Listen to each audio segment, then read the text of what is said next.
guys, kembali lagi ke konten InnoHub.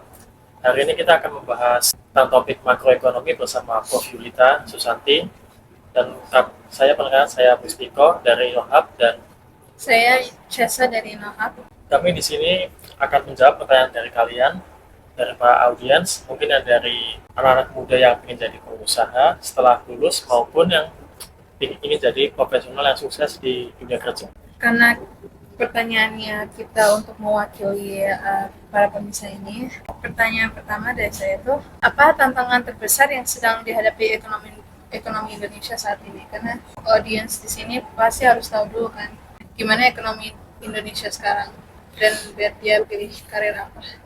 Oke, kita bicara dulu ya mengenai situasi makroekonomi Indonesia saat ini. Yang pertama, pertumbuhan ekonomi kita itu saat ini masih di angka 5%. Artinya belum maksimal. Walaupun saat ini kalau kita tahu Presiden Prabowo itu punya target 8% untuk pertumbuhan ekonomi. Tapi pertumbuhan ekonomi ini kan harus disupport oleh kebijakan makro dan fiskal yang lain. Contohnya saat ini juga bisa dilihat dari pertumbuhan ekonomi kita dari segi inflasi. Inflasi saat ini adalah sekitar 1,88%. Artinya banyak sektor pertumbuhan, ya misalnya konsumsi dan juga investasi itu berjalan belum maksimal. Nah, untuk itu memang pemerintah banyak melakukan berbagai upaya. Di antaranya adalah menurunkan suku bunga untuk meningkatkan investasi. Artinya akan meningkatkan juga pertumbuhan ekonomi.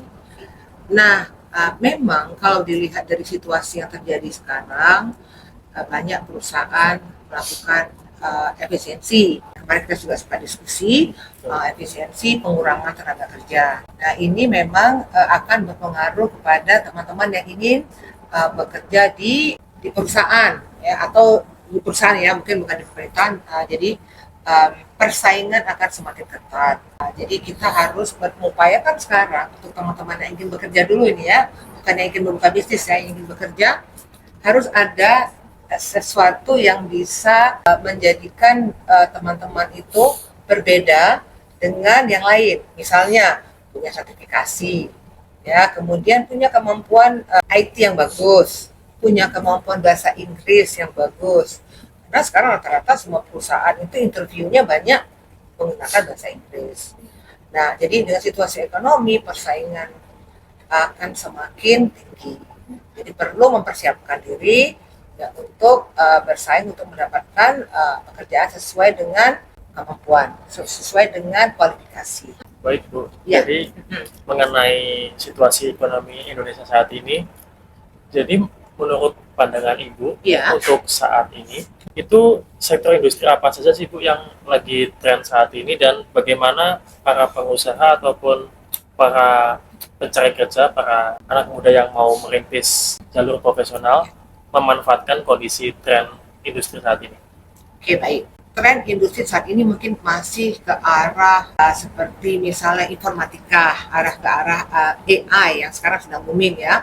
Kita tahu bahwa banyak sekali sekarang AI atau artificial intelligence yang muncul, yang memudahkan kita untuk mendapatkan hal-hal yang baru, kemudian juga untuk melakukan sesuatu riset misalnya, atau misalnya juga untuk kita melakukan suatu keputusan. Nah, itu adalah tren di kalangan anak muda yang harus dipunyai adalah kemampuan untuk melakukan sesuatu yang berhubungan dengan AI, seperti misalnya komputer. Kemudian di sisi lainnya, saat ini kalau kita lihat, Presiden Prabowo itu akan mengarahkan kepada peningkatan konsumsi ya, dan akan juga mengarahkan kepada swasembada pangan. Artinya sektor pertanian adalah menjadi salah satu sektor unggul. Jadi bukan artinya harus jadi petani, tapi kita akan misalnya bekerja di sektor untuk mengekspor misalnya produk-produk agriculture. Yang ketiga itu adalah sektor manufaktur.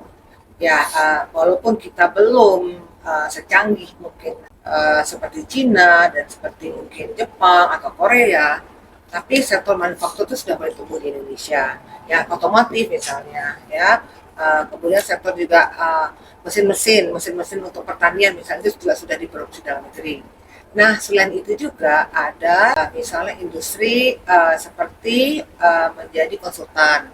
Atau yang satu lagi adalah sebagai bekerja di perusahaan luar negeri, tapi kita bekerjanya di Indonesia misalnya. Itu sebanyak sekarang. Jadi dengan kemampuan bahasa Inggris yang baik, jadi sektor seperti marketing ya seperti jadi marketing untuk memasarkan sesuatu atau bekerja sebagai freelancer atau bekerja sebagai karyawan yang mobile. Nah, itu banyak peluangnya sekarang di Indonesia. Jadi bisa bekerja di mana-mana, tapi perusahaannya mungkin ada di luar negeri dan itu banyak diperlukan seperti misalnya Singapura. Mereka banyak meng-hire anak-anak muda seperti kalian-kalian ini ya untuk bekerja di perusahaan mereka, tapi tetap bekerja secara mobile dan tidak perlu pindah ke sana. Jadi sudah seperti yang disebutkan Miss Yulita. Ya. Jadi tren bisnis saat ini yang lagi tren tuh yang pertama tuh AI Bu ya. Ya. Yang kedua agriculture. Ya. Yang ketiga industri manufaktur. Ya. Jadi kalau kalian mau jadi profesional, mungkin kalian bisa belajar tuh skill-skill dan mencari sertifikat yang berhubung yang relate dengan industri, maksudnya tren industri tersebut, sehingga skill kalian pasti banyak dicari oleh perusahaan-perusahaan yang sedang berkembang. Ya, oke, lanjut ke pertanyaan selanjutnya. Dengan situasi ekonomi ini, bagaimana situasi ekonomi ini mempengaruhi pengusaha dibandingkan dengan karyawan? Jadi sekarang di sektor pengusaha. Oke, jadi tadi kita sudah bicara mengenai kemungkinan bekerja sebagai profesional. Nah, sekarang untuk pengusaha, artinya gini, menjadi pengusaha baru, ya, startup company misalnya. Nah, itu memang resikonya agak lebih besar ya. Kita melihat sekarang secara global, itu kan Donald Trump baru menjadi presiden, ya. Nah, masih ada sesuatu yang belum pasti. Ya, apakah nanti Federal Reserve atau Fed akan menaikkan suku bunga atau tidak? Nah, itu artinya kalau memang suku bunganya naik, nah artinya otomatis Indonesia juga harus menaikkan suku bunga. Nah, di situ pinjaman bank nanti akan juga meningkat. Nah, akan tetapi yang perlu diperhatikan sekarang kalau yang jadi pengusaha adalah bagaimana situasi pasar, itu yang paling penting. Oke, pertama kita perlu kapital. Ya, kemudian ide kan. Nah, ide ini apa? Itu yang paling penting, bahwa ide kita kalau memang unik, ya itu pasti akan dicari. Sesuatu yang memang kompetitif tapi unik, nah itu akan memudahkan kita untuk memasuki bisnis yang baru atau market penetration. Nah, jadi untuk teman-teman yang baru lulus, gitu, adik-adik yang baru lulus yang ingin menjadi pengusaha, nah ide bisnisnya ini harus yang inovatif. Jadi misalnya industri kuliner kan itu sudah sudah umum ya, tapi kan banyak hal-hal yang baru. Contohnya kita misalnya seperti di Jakarta nih Blok M. Nah, Blok M itu kan banyak makanan-makanan yang memang sudah ada tapi lebih inovatif. Jadi itu ke arah sana. Jadi kalau ini bukan startup, nggak harus startup itu bukan artinya bukan harus di IT ya, tapi juga itu memulai bisnis. Nah, tadi yang saya katakan bahwa ya kalau ingin membuka usaha, perhatikan juga ya berapa lama kita akan mendapatkan break-even point gitu. Ya, jadi harus dihitung dari awal. Yang penting satu tadi adalah pertama adalah tadi kan ya, modal ya, kapital, kemudian juga ide, nah kemudian juga perhitungan yang tepat ya untuk membuat bisnis plan. Jadi perencanaan bisnis. Nah, itu penting ya, karena terus terang ya ini kalau nggak tidak diperhatikan dengan baik, itu banyak startup bisnis yang nggak berkembang. Nah, memang modal perlu pasti, tapi mungkin dengan kita punya misalnya hanya punya sekitar 25 juta, 50 juta, nah, itu masih bisa jalan asalkan kita melakukan perhitungan yang cepat ya, yang tercermat juga. Dan saya melihat ada satu contoh kemarin tuh saya melihat ada anak-anak muda ini seperti kalian, itu mereka melihat bahwa banyak di Blok M misalnya itu toko-toko yang sudah tidak terpakai. Ya, yang sekarang mereka coba renovasi dan membuat itu menjadi bisnis yang baru. Itu sangat menarik ya, jadi tidak perlu modal yang besar karena itu sudah terbengkalai, tapi di area yang komersial yang sekarang sedang booming. Jadi ide baru itu yang paling penting. Jadi mungkin kesimpulannya buat teman-teman yang ingin lanjut karir menjadi pengusaha setelah lulus, jadi ada beberapa faktor yang penting Bu ya. Yang pertama itu modal atau capital, yang kedua itu market demand-nya apa dulu yang lagi tren, yang ketiga itu inovasinya atau unique selling point. Jadi kalau kalian mau jadi pengusaha tuh mungkin bisa disiapkan dari saat ini Bu ya. Benar sekali. Idenya apa? Ya, Terus sudah research market, ya, demandnya apa nih yang lagi tinggi di Ya. pasar, ya, dan juga siapin modalnya dulu nih. Ya. Modal nggak harus gede Bu ya. harus gede. Ya, dicoba dulu kan, karena harus langsung besar. Kan kita belum tahu market seperti apa, ya. Jadi ya takutnya di akhirnya bahwa bisnis tidak berjalan dengan baik ya. Nah, jadi seperti hal yang tadi yang sudah kita bicarakan, yaitu adalah faktor yang mempengaruhi kalau kita ingin membuka suatu usaha yang baru. Jadi teman-teman kalau misalnya nggak punya modal gede, itu nggak masalah Bu ya. Ya, Yang penting market demand-nya lancar, Oh. ada, lagi tren, produk atau servisnya, dan juga unique selling point-nya kalian punya yang beda dari yang lain. Untuk capital itu akan menyusul Bu ya. Sektor atau industri apa yang saat ini sedang berkembang di Indonesia dan bagaimana pengusaha atau pencari kerja bisa memanfaatkannya? oke. Sektor yang berkembang saat ini. Oke, baik. Sektor yang berkembang saat ini itu yang untuk anak-anak muda ya, ya bukan yang sudah established ya. Ya, itu banyak ya sektor yang arahnya misalnya ke ini organisasi, misalnya mengorganize suatu event, misalnya itu sekarang itu tren sekali ya. Organizer itu tuh peluangnya besar ya, karena setiap orang akan bernikah ya. Nah, itu salah satu peluang ya itu, tapi itu adalah kreativitas ya, itu saya melihat tuh banyak tren situ. Kemudian juga berjualan di e-commerce ya, itu untuk bisnis ya. Dan tapi juga kan sekarang banyak juga perusahaan-perusahaan yang arahnya ke IT seperti saya katakan tadi, itu juga banyak peluangnya.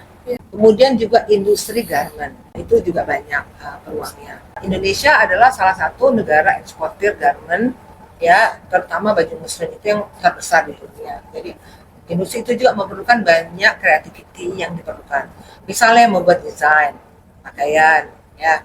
Kemudian membantu juga aturan keuangan misalnya, kemudian juga memberikan servis juga kepada servis after selling, itu juga ya diperlukan seperti itu. Jadi tadi saya katakan bahwa tadi misal event organizer yang itu yang peluangnya cukup besar untuk bekerja ya. Ini yang kita bicara bukan sektor yang besar ya. Iya. Ya. Untuk pertanyaan selanjutnya, Iya. peluang apa saja yang mungkin muncul untuk pengusaha dan karyawan di masa depan? Peluangnya ke masa depan. Mungkin 10 tahun ke depan. Peluang ke depan. Kira-kira 10 tahun ke depan ya. Ini untuk karyawan atau untuk pengusaha dan karyawan. pengusahanya. Jadi untuk pengusaha dulu ya. Ya, oke. Ya, peluang ke depan yang pasti kalau ini kan ke arah makroekonomi ya. Kalau situasi ekonomi membaik, ya itu peluang akan banyak. Ya, yang pasti industri baru banyak akan tumbuh. Ya, nah dengan banyaknya industri kan berarti banyak peluang untuk jadi supplier bisa ya, kemudian banyak kegiatan ekonomi yang baru, atau misalnya dengan pemerintah juga meningkatkan infrastruktur. Contohnya sekarang kan tol di Jawa itu udah selesai, ya. Nah, Sumatera hampir selesai. Nah berarti kan transportasi itu, logistik itu lancar, ya. Jadi masa delivery barang itu, logistiknya itu semakin cepat. Nah, jadi produk bisa saja dari Jakarta bisa dikirim sampai ke Medan, ke Sumatera. Nah itu peluangnya besar. Contoh di Cina itu setiap orang ingin melakukan bisnis itu selalu disiapkan infrastruktur oleh pemerintah. Nah era Presiden Jokowi itu sudah disiapkan, ya walaupun belum semuanya selesai. Nah, itu jika selesai, sekarang juga di Sulawesi sudah juga dibuat Trans Celebes, jadi kereta api. Nah itu yang saya katakan bahwa peluang besar kalau transportasi berjalan baik. Ya, jadi misalnya produk dari satu daerah di Indonesia bisa dengan cepat terkirim ke daerah yang membutuhkan. Itu peluangnya besar. Jadi artinya apa? Kalau seperti itu terjadi, ekonomi akan berkembang dengan baik. Jadi tidak ada produk yang terbuang, tidak ada hasil pertanian yang menumpuk dan terbuang. Ya, misalnya sekarang banyak kejadian bahwa buah-buahan satu tempat itu karena transportasi tidak baik, akhirnya tidak bisa terkirim ke tempat-tempat yang demand-nya tinggi seperti itu. Nah, itu salah satunya adalah tadi saya katakan bahwa dengan infrastruktur yang baik. Ya, yang kedua, ya itu adalah kualitas manusia. Ya, jadi istilahnya apa? Ya human capital yang baik. Ya, nah dengan human capital yang baik, ya kita juga kan tidak perlu banyak tergantung kepada tenaga kerja asing. Ya, sekarang ini kan masih banyak, contohnya misalnya di perusahaan-perusahaan multinasional, itu mereka masih meng-hire atau hire itu menerima orang-orang asing ya untuk meningkatkan perusahaannya. Nah, ya kan? Nah, kita bisa, pasti bisa kalau 10 tahun ke depan, pemerintah sekarang satu secara pendidikan ya, untuk bersekolah di luar negeri, misalnya, bukan berarti Indonesia nggak bagus. Kita bersekolah di sini, tapi kita ingin membuka pengalaman, mindset kita terbuka. Oh, pemerintah sudah menyiapkan FPDP. Saya tahu banyak orang yang memang bukan dari keluarga yang berada, tapi bisa loh sekolah di Jerman, bisa sekolah di Australia, peluangnya besar. Nah, satu ada kualitas, ya, kualitas manusia. Ya, tadi infrastruktur, kualitas manusia yang tinggi, ya. Nah, itu juga peluang untuk meningkatkan ekonomi atau perkembangan ekonomi di Indonesia. Ya, pasti dengan support dari pemerintah. Selain yang dua hal tadi, yang terpenting adalah juga anak-anak muda itu seharusnya sudah memikirkan bahwa tidak hanya bekerja sebagai karyawan, tapi memulai satu unit bisnis. Dengan buka satu unit bisnis, kita juga bisa meng-hire orang lain kan. Ya artinya seperti ada kayak namanya kayak apa tandem effect lah ya. Buka bisnis ini meng-hire karyawan baru, kemudian nanti ada lagi ide bisnis yang lain akan buka bisnis lain yang lain seperti itu. Untuk yang mengenai bisnis tadi.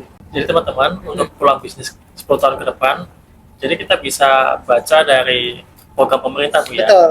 Karena Pak Prabowo, presiden kita, mempunyai target kenaikan ekonomi sebanyak 8% ke Benar, saat ini. 8% ya. Jadi untuk mensupport itu, pastinya harus dibutuhkan bisnis-bisnis baru Bu ya. Betul. Untuk mensupport yang pertama, infrastruktur, transportasi dan logistik, dan yang kedua peningkatan human capital mungkin bisa termasuk edukasi Bu ya. Betul, Jenis edukasi. Jadi teman-teman yang mungkin yang setelah lulus dari IPIM atau lulus dari pendidikan kalian bisa dipertimbangkan tuh untuk berkontribusi pada negara ya, dengan cara membuka lapangan pekerjaan Bu ya, Betul.